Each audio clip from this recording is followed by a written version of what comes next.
Oh, I have four kids, two just voting age, two almost there. And I was listening last night and to the young man speaking. I totally forgot his name. And then Colin, and he's on again today. interesting, my son is also Colin, but and I had listened to Next Up. So I will say, maybe you're not on TikTok enough because I get all the youngins on the TikTok telling me everything that's going on. My son, younger son, big Charlie Kirk fan. And I will say, even for myself, the whole Epstein thing is very upsetting. Are you There should talking about the victims or about the cover up or both? the cover up, honestly, I think even for like my 21 and 23-year-old, they're like, and the things going on TikTok, what's being said. I think it's more like the elites always get away with everything, and it doesn't matter the party. Hmm. So I think the outrage is real, and I think really it's him. Bondi's handling of it was terrible, and the kids aren't letting it go. So I think there's got to be a little bit more thoughtfulness into how that's Yeah. handled. You said But the kids won't let it go. Is that what you said? yeah, they're not going to let it go. They Let me really, ask you. I don't believe. Let me ask you this question. I appreciate all you said, and Dan and Sean, I bet are going to want to ask you questions too about the point of your point of view and your kids, to the extent you know it. Why are people not outraged about, say, Donald Trump and his friends getting rich, like President Trump, selling these Crypto. crypto stuff, You, the NFTs? Like that's the elites using the system for themselves. Why is that not also a comparable source of outrage? I totally don't think that this generation, and I'm just speaking for my kids and what I understand from them, but maybe some of how also I taught them in a regard. They're not in the public schools, I homeschool them, but they're not so mad at capitalism. And like you've got something, you can sell it and you do the best you do to sell it. Like Got it. you create things, you engineer things, you do all the things. No one's mad about that. They're not upset about that. Everyone seems to think they've got the opportunity, if they can, to use their intellect brain to do all of that. So they're not so mad about that. I guess selling influence might be a little different, but Okay. capitalism not so much. But really just the cover up of everything, especially during COVID, Yeah. and the lack of transparency. And there's a way to be transparent without releasing names of people who did nothing wrong. Right. Dan.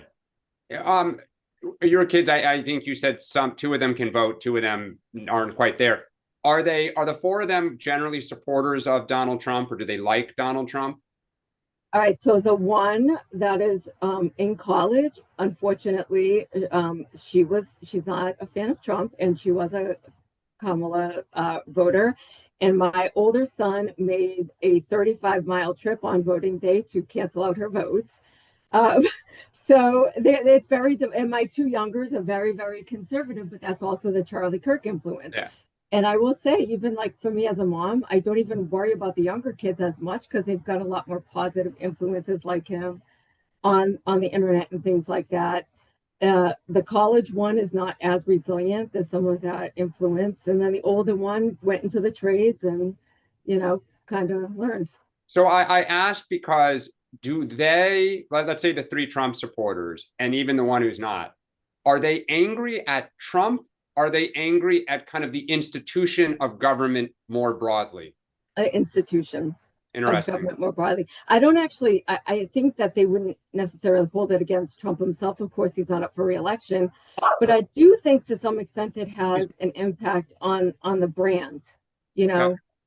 So JD Vance, they may think a little less of, who's been, by the way, pretty quiet on this topic. He has, but also they wouldn't go to somebody like a Newsom. I mean, there's no trustworthiness Not about him yet, at all not whatsoever. yet. Yeah, be patient. Maybe he'll win him over. I Yeah. don't know. Done. Don't think so.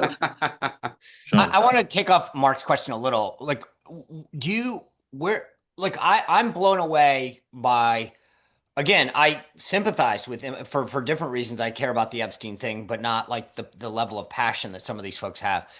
But I can't believe, like, we look at, as I've said on the show over and over again, like, China is staring down us economically, militarily, in terms of, and they like literally write it down and say, we're coming after you. And Iran has, the potential. I mean, like, to me, we face real existential threats to our freedom. And I'm amazed at like what gets people outraged. And so when you look at the thing that what you just said in terms of your outrage on this issue, where does it compare to other issues vis-a-vis China, the debt, things like that? Honestly, I think I'm just speaking for the younger generation, and from what I know, um, from a national standpoint, they're like, no new wars. They're happy they got away with the bombing of Iran without any sort of huge ramifications of that. They're very much of the America first.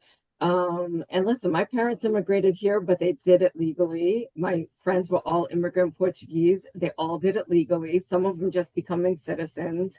The illegal immigration from that point of view is like a huge thing. Taking away jobs from them, whoever thinks that doesn't take away jobs from them. And like, let's just say the 16, 17-year-olds out looking for jobs, it certainly does. And they see the impacts of that and what their future looks like here, like in America. I'm not saying they don't look at more of a global thing, but they are positive on the immigration results. They are positive on the border results.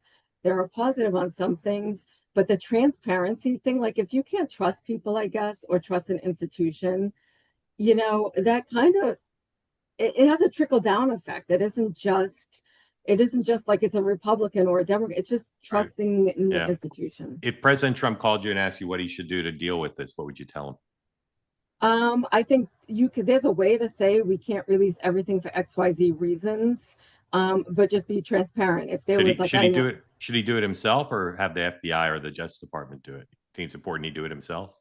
I think he can do it himself. I think he's got a way of talking to the American people in a way that they can understand. And I think people would accept that as long as it was coming from an honest, trustworthy standpoint. Is this the